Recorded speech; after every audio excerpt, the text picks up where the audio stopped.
দেখো আমাদের কলতলার অবস্থা দেখো, ওইখান দিয়ে পাইপ দিয়ে ওদিকে জল নিয়ে গেছি কাজ করি, কেন কি ওখানে বালতি বসানো যাবে না, বালতি ভেসে যাবে। আর এখানে আমাদের এই চাপা কলে আর ওইটুকু মানে কত বলবো, ওই 1 গাঁট 1.5 গাঁট বাকি আছে চাপা কলে গোড়ায় জল উঠতে।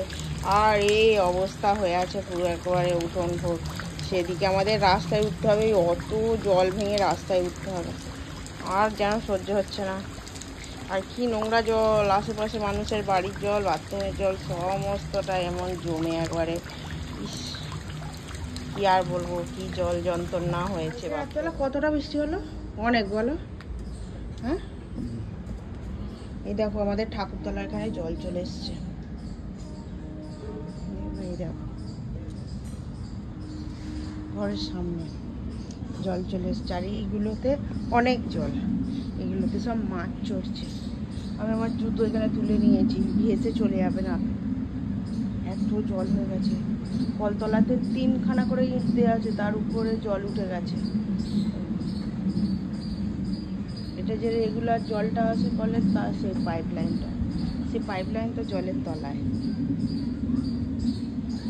সে আর খুঁজে পাওয়া যাবে না, সব পানা এসে জাম হয়ে গেছে, সব পুকুর ভেসে গেছে। আমাদের ঘরের সামনে পানা ভাসছে, এইগুলো দিয়ে সব মাছ ঘুরছে, ছোটো ছোটো চিকচিকালি মাছ যাচ্ছে। কচু আর ডিম নিয়ে নিয়েছি, আজকে কচু সিদ্ধ দেবো, আর কচু আর ডিমটা ওখানে একসঙ্গে নিয়ে নিলাম, ওই জল দিয়ে এখন বসিয়ে দেবো।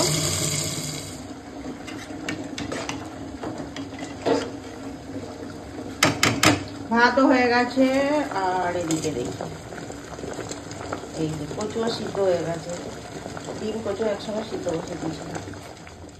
ডিমটা রান্না করবো, ওই জন্য একটু জোগাড় করে নিচ্ছি, পেঁয়াজ টমেটো আর একটু আলু দিয়ে ডিমটা, একটু আদা রসুন করবো ওই ডিমের জন্য। ডিমটা রান্না হবে, আগে আর বেশি কিছু করব না, ওই ডিম করব আলু দিয়ে, আর কচুটা কাঁচা লঙ্কা দিয়ে, কাঁচা সরিষার তেল দিয়ে, লবণ দিয়ে মাখা করে নেবো।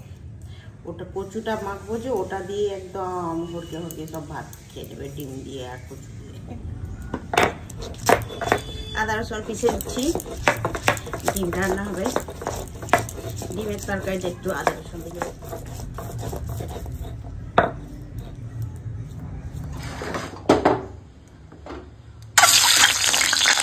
ডিমগুলো ভেজে দিচ্ছি।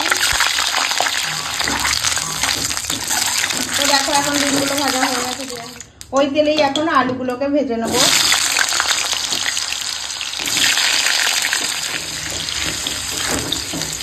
দেখো এখন আলুটা ভাজা হয়ে গেছে, দিয়ে তুলে নেবো। ওই তেলে এখন পেঁয়াজ কাঁচা লঙ্কাটা দিয়ে ভেজে নেবো। এখন পেঁয়াজ আর কাঁচা লঙ্কাটা দেখো এরকম হালকা করে ভাজা হয়ে গেছে, আর এখন দিয়ে দেবো এই যে টমেটো কুচি দিয়ে দিলাম, দিয়ে দেবো আদা রসুন বাটা,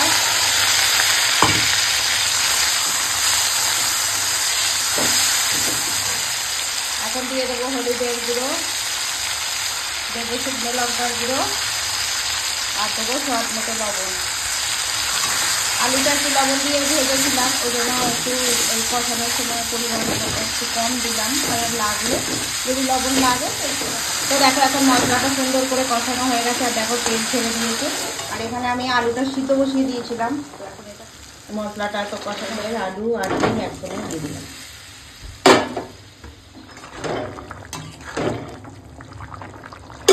এখন দিয়ে দেবো এই যে গরম মশলার গুঁড়ি, ভালো করে মিশিয়ে নেবো।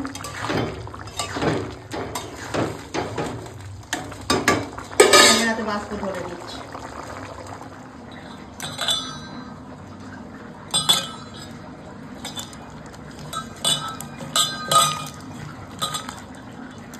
কচুটা মাখা করে একদম দারুণ টেস্টি ডিমের ঝোল রান্না হয়ে গেছে। তো চলো ঝোলটাকে এখন নামিয়ে দেবো। এখানে আছে একটা মাছের পটকা, মাথার সব দিয়ে একটা তরকারি হয়েছে, এখানে হচ্ছে কচু মাখা, এই কচু সিদ্ধটা দিয়ে খাবো।